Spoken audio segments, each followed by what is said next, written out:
Can a field of ripe grain listen? Can the heavy heads of sorghum and corn bow low enough to hear a vow made under breath, a promise kept like a blade hidden in a hymn? And can a barn, fat with other men's labour, boards swollen with summer heat, learn the language of smoke when a single ember teaches it how to speak? Texas, 1849.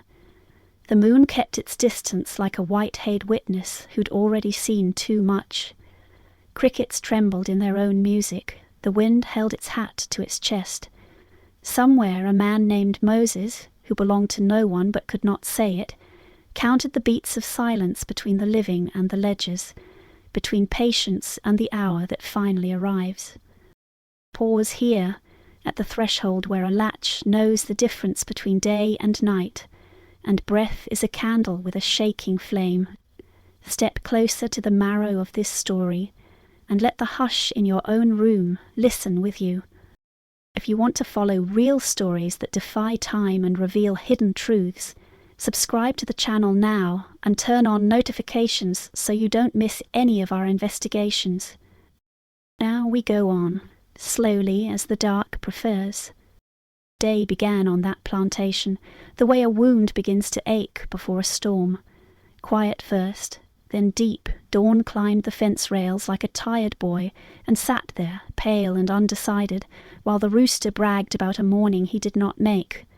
The big house exhaled its night air through sash windows, lace curtains stirring like the breath of a sleeping mouth, and the kitchen woke with a stiff shoulder, ironware clearing its throat.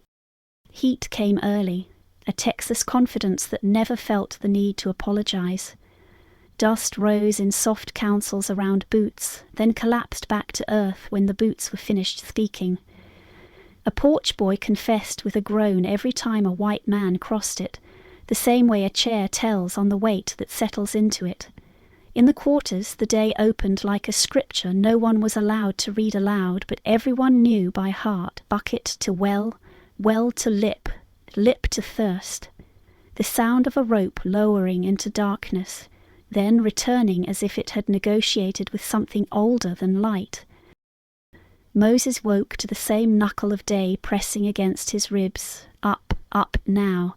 He had a way of standing slow, precise, as if the ground might explode if startled.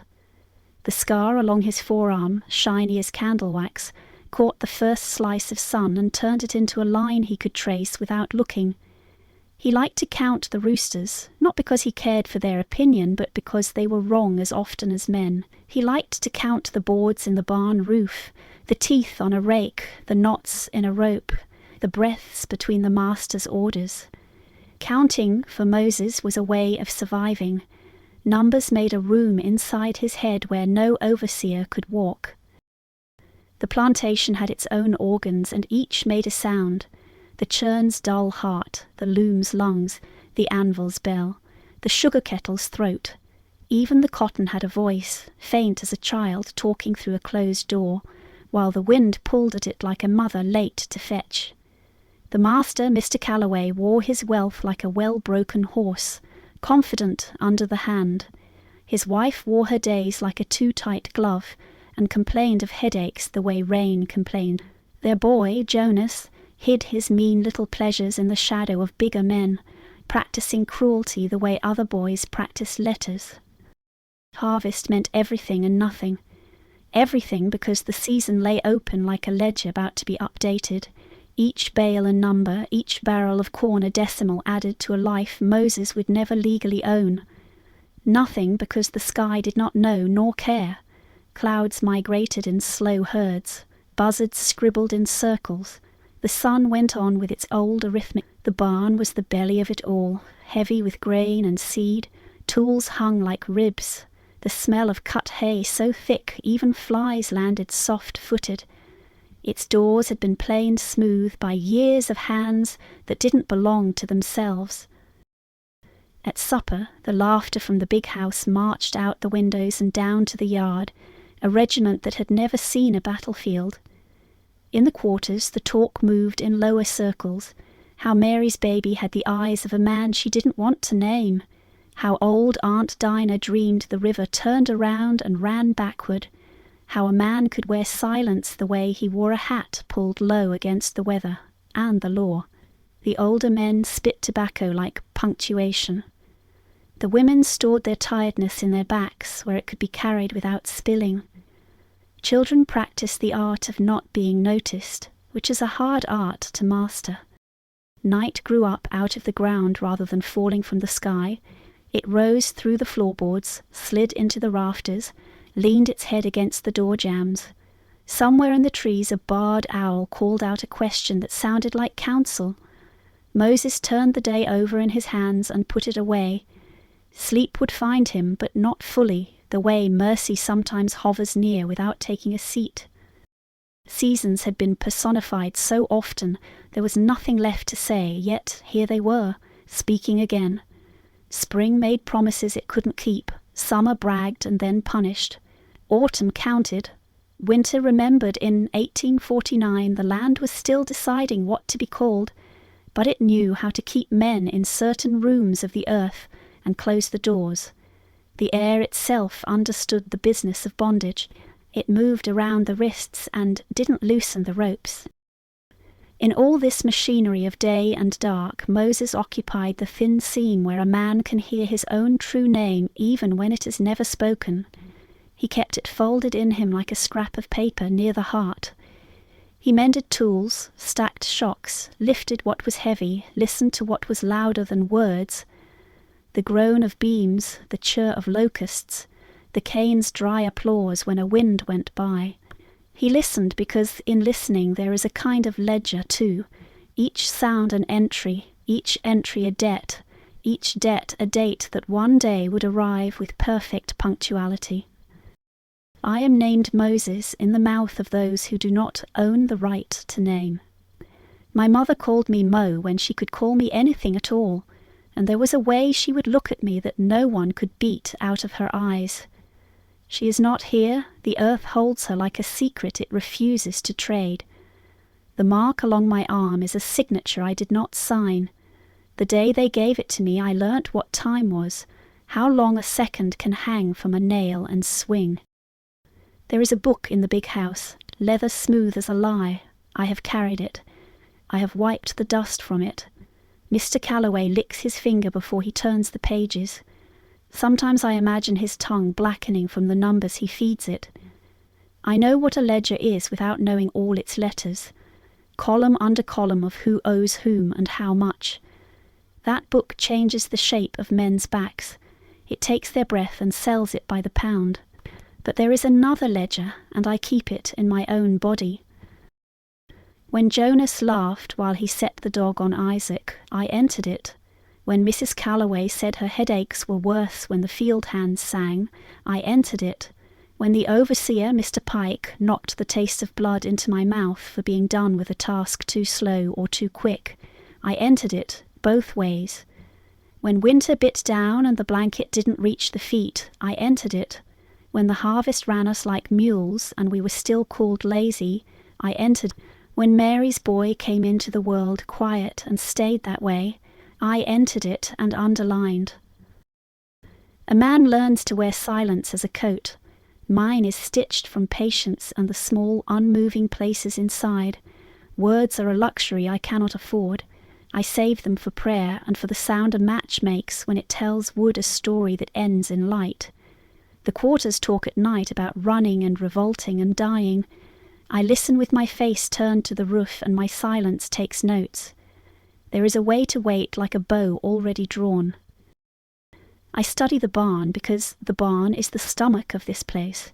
Feed it and it grows the master's voice larger. Starve it and the voice cracks. I count its boards. I learn the knots in its beams the way a blind man learns the lines in a loved face. The hayloft keeps the smell of summers long dead. Rats run the rafters in a language of little feet, but they never tell what they know. The doors swing wide like bragging men. The hinges complain with the same sound every day. The honest groan of iron doing its duty. I make a map in my head, where the pitch is stored, where the bales lie heavy as sleeping oxen, where a lantern hangs from a nail no one trusts but everyone uses.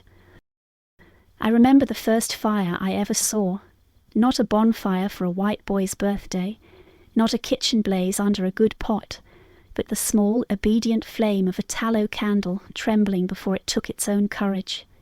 My mother leaned close to it like a woman listening to a child tell truth.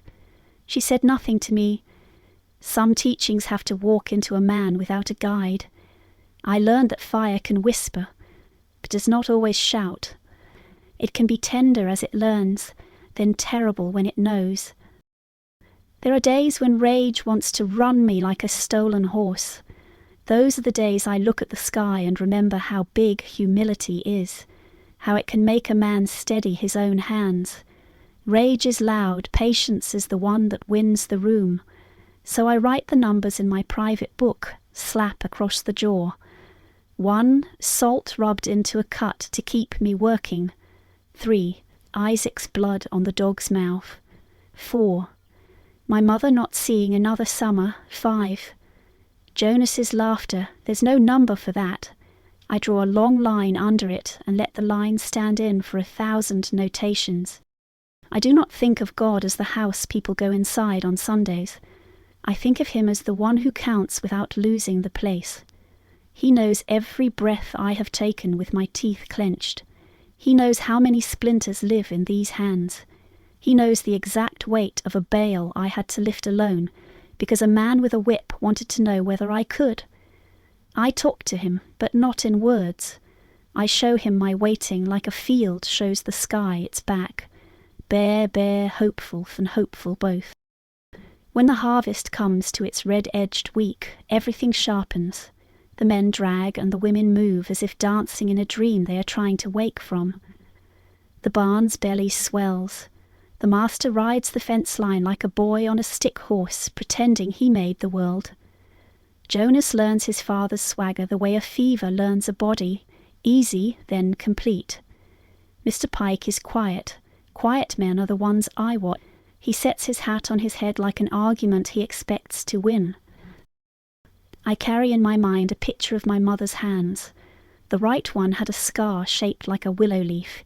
It came from a kettle that kicked and spilled when she was a girl, and no one thought a scar would ever matter. To a husband she would never be allowed to choose. When I cannot bear the numbers I have written in my inner ledger, I look at that leaf-shaped scar in my mind. It says, grow again, even here. There are hours that feel like doors. I can hear a knob turning in them, slow and careful.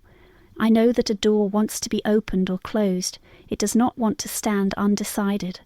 I am a man standing in a frame, on one side the life they say I own, on the other the night running under everything. A barn can be a barn for years. Then one night it can be a sentence finishing itself.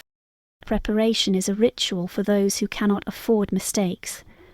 I begin like a priest cleaning an altar, removing what would later get in the way of holy work. I do not sing. I let the insects do that.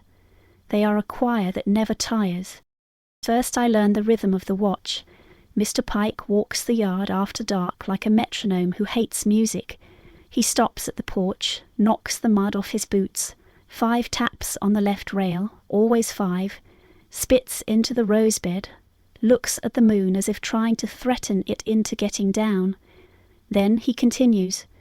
I follow him for a week the way a shadow reads the ground. I learn the tired hour when a man believes he is safe. It has nothing to do with the clock and everything to do with the way the world gets quiet enough to lie. I tend to the ordinary with care. A dull tool calls attention, a clean one passes unnoticed.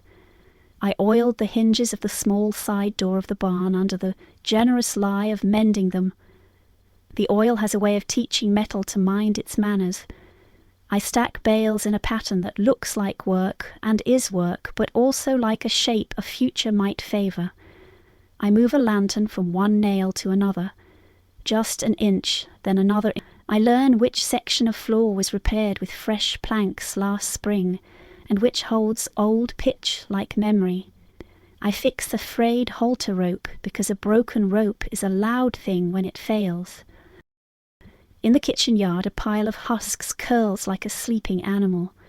In the smokehouse, hams hang like the inside of a rich man's mouth. I spend time mending a tool nobody asked me to mend. I listen to the thin talk of flames under iron. I think of thread, how one thin line can hold a cloth to itself. Patience is that thread. I put a spool of it in my pocket, not because I need to stitch anything, but to hold the... There is a tin of lamp wicks in the tack room. I see them without seeing them, touch them without touching. I breathe. I remember the sound of a match waking from sleep, that faint, dry hush, like a sentence beginning to pronounce itself. But I do not practice. I do not rehearse. Fire is not a toy and not a dog to be whistled up. It is a judge asked to preside. You don't invite a judge to the house and then test his robe. I measure the path from quarters to barn by heartbeat. The coyote at the far fence is my neighbour and my witness. He sees what people forget to look at. He tilts his head as if to say, "All right then." I watch the clouds for the arrogance of lightning. I want no accident to claim what patience has earned. The air learns me. I let it. One afternoon, Jonas throws a stone and it hits Ruth at the pump. He laughs, the thin laugh of boys who will never be asked to add up their debts. Ruth says nothing. She keeps pumping. The water rises clean as a first truth. Jonas walks off with the shape of his own shadow clapping behind him. I enter this in the ledger and feel the final column catching up to the sum. I gather other small things that mean nothing to anyone else. A rag without holes, a nail bent in a graceful curve, a pocketful of corn dust. I keep these not to use but to remember how a world is built, out of trifles made patient. I talk to the barn in my mind. I tell it the story of harvest night. I ask it to listen when its time comes and not cry out too soon. Wood understands. It has already tried to be a tree once and remembers the cost of standing proud. Each evening I give something back to the world that is not mine to give. A sip of water to the dry ground, a quiet hand on the mule's neck, a nod to the owl. I am not asking blessing, I am returning a portion of what I have stolen with my breath from another day I did not pay for. If the Almighty intends to number all things, I want him to see that I am not trying to cheat the count. When men boast about harvest, they are bragging about what those they own have done. Mr. Calloway walks the rows with his hands behind his back, like a judge at a poor man's trial. He says to Mr. Pike, "We are rich this year." Mr. Pike says, "We are careful." Jonas throws his new voice into both their pockets. Keep my eyes on the ground, not in shame but in calculation. Dirt is a fine book for a man who reads with his feet. A woman in the quarters, old Dinah, sees me refining my silence and nods a slow nod that includes her whole back. She makes a small sound that means both prayer and warning. I tell her nothing. She does not ask. Women who have lived long know how to carry questions without spilling them.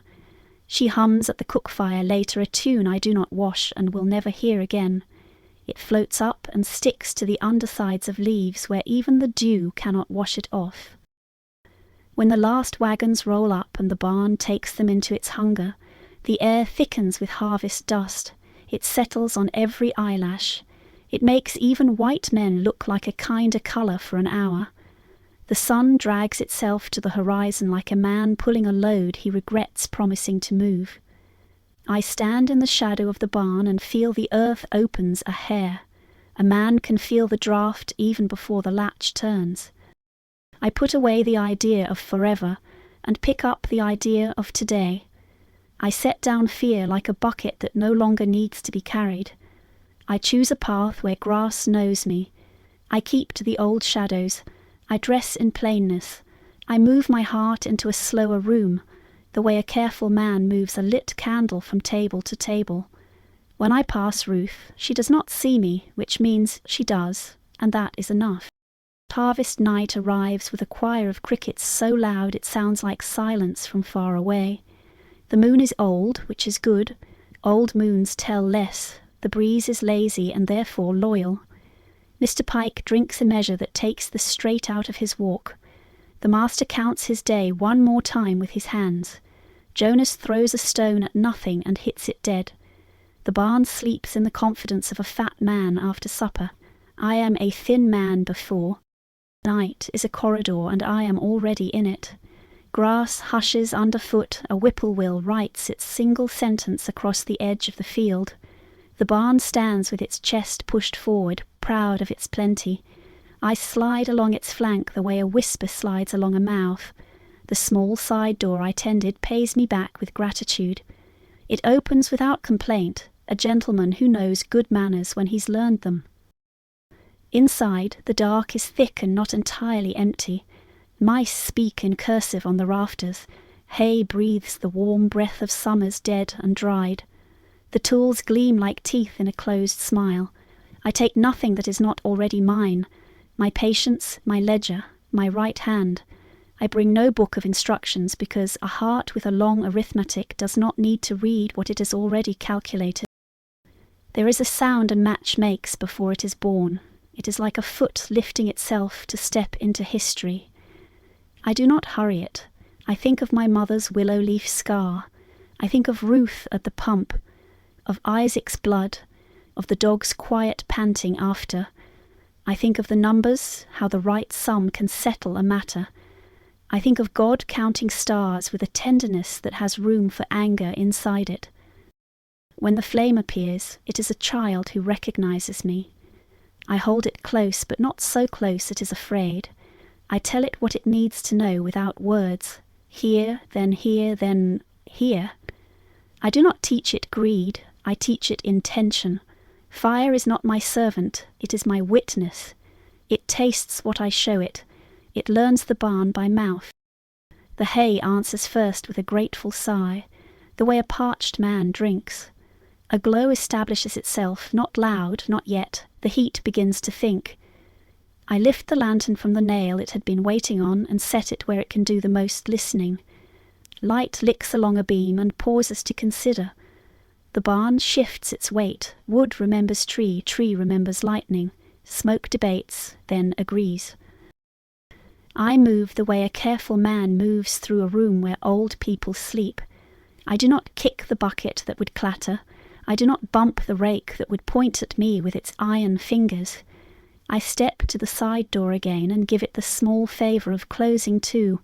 I want the flame to learn its lines before it meets the audience. Outside, the night does not notice yet. Inside, a theology begins. Judgment introduced to tinder. Tinder introduced to a season's boast. Boast introduced to hush. I step back into the yard and stand where the barn can see me if it has eyes. It is proper to face what you have called by name. There is a breath the world takes right before a thing confesses it is on fire. The boards draw that breath, then the first loudness comes, a pop, not angry, only definite. Heat wakes with a soldier's discipline. It advances in ranks, shadows flee, then they regroup, then they flee again.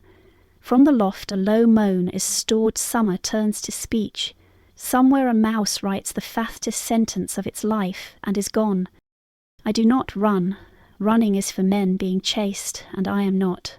I walk to the pump yard and stand where the quarter road meets the master's path. The stars take off their hats. A dog lifts his head, remembers a better dream and puts it down again. Smoke learns the sky and writes its black name across the moon. The barn, now fully awake, begins to talk too loud. A beam drops, a judge's gavel. Sparks run like boys unchaperoned. The door I oiled frees itself from the frame with a cry that is half birth, half funeral. Heat discovers its true address and pounds on every door at once. The walls bow in prayer and remain bowed, then try to stand and cannot. At the big house, a woman's voice cuts the night, high, thin, unbelieving. Fire, she names it, as if the naming might undo it. Mr. Pike stumbles from his bunkhouse, hat on crooked, boots rebellious. The master appears on the porch with his hands already failing. Jonas whoops, then swoops, then swallows the whoop when he sees the size of what has come to supper.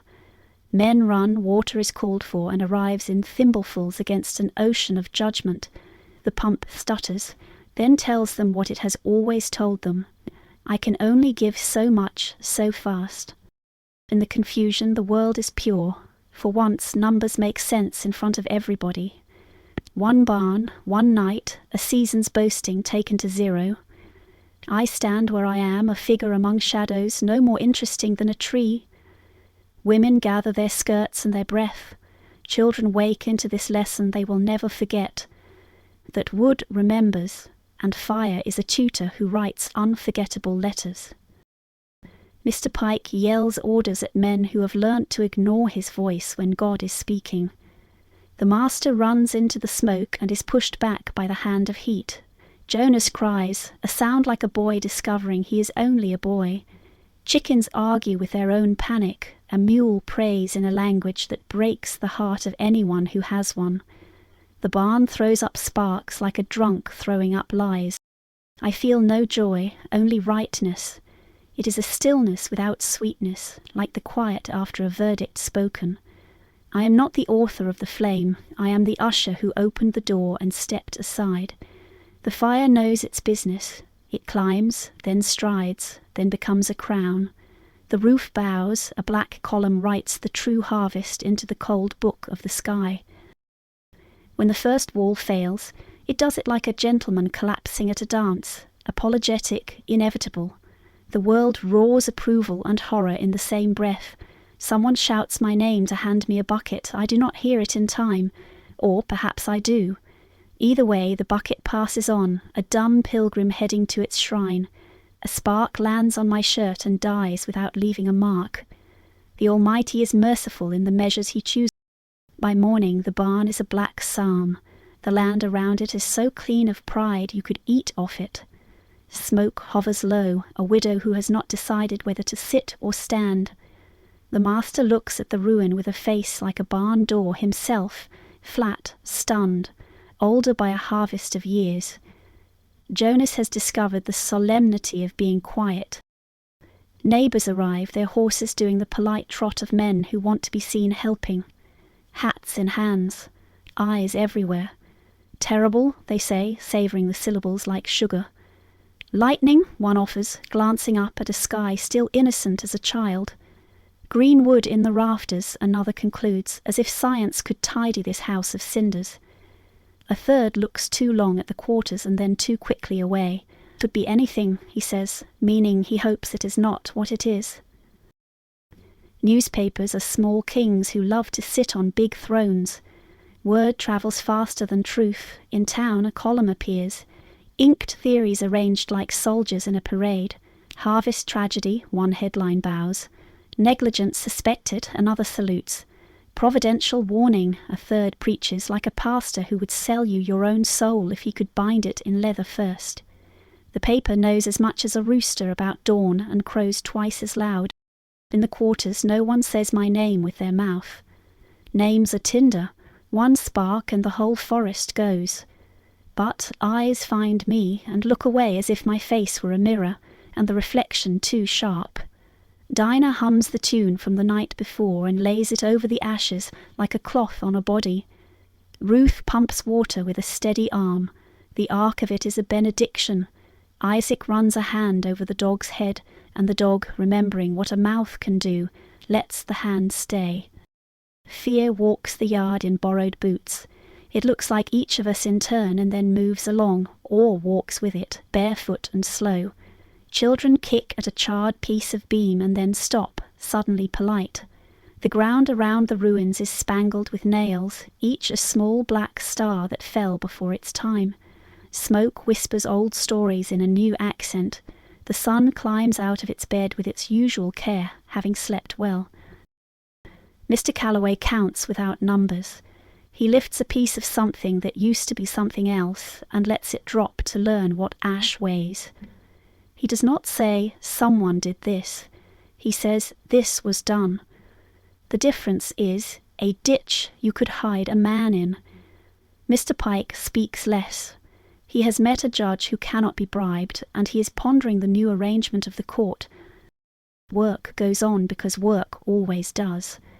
Men carry water to where there is no more reason to carry it, and then put the buckets down, like men setting down arguments they know they cannot win. Women school the morning into shape. The quarters hums under breath. The big house telegraphs headaches through closed curtains. Jonas watches the sky as if he expects an answer sheet to flutter down. By noon the story has split into a flock of stories, and each finds its own perch. It was lightning, some decide, remembering no storm. It was the heat, others conclude, having shaken hands with every summer since birth. It was a lesson, a few say, and then go silent as if they've heard their own voice in church. The horseflies write their names on the day, and the day does not bother to erase them. Night returns in due course. It steps around the ruins the way a man steps around a grave he helped dig. Stars gather as if to gossip. The moon, now less shy, looks down and says nothing. Around a small cook fire in the quarters, someone tells a story about a barn that learned to read and set itself free. Another tells a story about a match that became an angel and swallowed a house whole to release the labor trapped inside. A child asks if angels eat wood. The older women smile, the kind of smile that puts a hand on a child's hair and blesses without words. As for me, I sit in my usual silence. Men who need the world to forget them do not change their chair. I hold my ledger in my chest and draw a single line where all the columns meet. It is not joy, it is not sorrow, it is the quiet arithmetic of a sum proved on the board for all to see. The days that follow begin to arrange themselves in a new order. Without the barn, the plantation loses its loudest room. Men talk in lower voices. Mr. Pike's whip sleeps more. Jonas learns a carefulness that looks handsome on him and may yet turn into kindness or something near it. The master goes to town more often and returns with new hats, but not the old confidence. A carpenter walks the grounds taking measurements that do not add up. He shakes his head and says, "The lumber's too dear this year." The world, always a poor accountant, has misplaced the figures that mattered most to those who thought they owned the book. Years do not pass so much as they wait for us to come to them. Some say the barn grew back, boards by stubborn boards, like a poem rewritten until it lost its music. Some say the master sold a parcel of land that did not love him any more to purchase new beams that disliked the sky in a different direction. Some say he never rebuilt, that he learned to live with an empty place on his horizon the way a man learns to live with a tooth missing from his. In the quarters the story does what stories do when they are asked to stay alive without getting anyone killed. It changes its shoes. One autumn night, when the crickets are loud enough to count for company, old Dinah tells it to a circle of faces lit like moons around a tin-lipped flame. In her mouth Moses is not a man but a motion, the turning of a key in a lock, the breath a field holds before lighten. In those days, she says, a barn was a courthouse made of wood, and the harvest a trial with no jury. She nods to Ruth, who nods to Isaac, who nods to the dog, who closes his eyes and does not bark. A witness came in the night carrying a small law in his hand. He showed the court what law feels like when it touches dry hay. The court listened, then confessed its crimes in smoke. The judge banged his gavel so hard that children lean forward. The small ones fall asleep with their mouths open as if trying to drink the part of the story they missed. The older boys learn the look of the man who walks out of a fire he did not brag about before he lit. The older girls learn the weight of the silence a true thing requires. No one says, "my name." Names are for birth and for burying. Legends prefer the middle where a man can walk unowned. In town, the newspaper forgets itself and remembers again, and each time it does, it prints a different ending. Negligence, act of Gog, moral, mystery. The white men at the feed store make of it a warning to one another about keeping a closer eye on the quarters. The story becomes a spoon they stir their fear with. The spoon clinks against the tin cup of their days. They drink and do not find the taste improved. On Sundays the preacher selects his text with unusual care. He He does not preach brimstone, he preaches counting. Who among you, he asks, eyes passing light over every head, keeps a ledger the Lord can read? Who among you knows how to set down a column straight? The white men say Amen because they think the question is for the poor. The poor say Amen because they know the question is for the rich. God says Amen because he always does when numbers are spoken true. As for me, I am wind at the edge of a field. I am the print a bare foot leaves where the ground is thinking of rain. I am the hinge that learned to move without complaint and then kept the secret. I rise early, I go to bed late, I carry water, I make fewer entries. It turns out that sometimes a sum, once proved, proves other sums by its example. I speak to no one about this. I have already said everything I needed to say, and the barn heard it loudly. Years to come, when the harvest moon drags its fat belly over the fence line and sits on the barn's memory like a judge come back to check his verdict, children will ask whether a man named Moses once set a fire that taught a plantation to spell its debts out loud. Their mothers will say, "Hush and sleep." Their fathers will say, "Listen to your mother." The wind will say, "Yes," in the long grass, and "yes" in the throat of a cricket that has never seen a match. The ledger I carry will never close. It cannot. Too many pages, too many hands, too many little notations made in the margins by people who were told not to write. But there is a space now on one page where a line has been drawn, good and dark, and whenever I come to that place I rest my eyes there, and they are not tired when they move on. Sometimes in the hour before dawn, when the world is a soft door and no one has decided whether to knock, I step outside the quarters and stand where the barn once stood tallest. The ground there is green now in a way it was not before. New grass is bold. Roots do not fear what has burned. They love the ash and the old iron taste it gives to water. I mouth a prayer my mother never had time to teach me, and the dark seems to understand me anyway. Can a match be a memory? Can a barn be a voice? Can a man wear silence long enough that when he finally removes it, the air around him learns a new weather? I do not answer. I let the questions hang like stars do, brave, cold, patient. Texas keeps its distances. Dawn comes up the way a forgiven debt looks on a page, clean, empty, ready for something you might call mercy if you had the leisure. In the end there is no end. There is only a path between rows cut through the residue of a burned field, a path where bare feet learned their own names again and found they could say them without being called. There is only a story that sits at the edge of a child's bed and tells itself in a low voice. There is only the sound of a door closing quietly, then opening on another night, another harvest, another ledger where, somewhere in the patient dark, a single ember waits for the hour it was made for, and then, softly, as if not to wake the unjust, it speaks.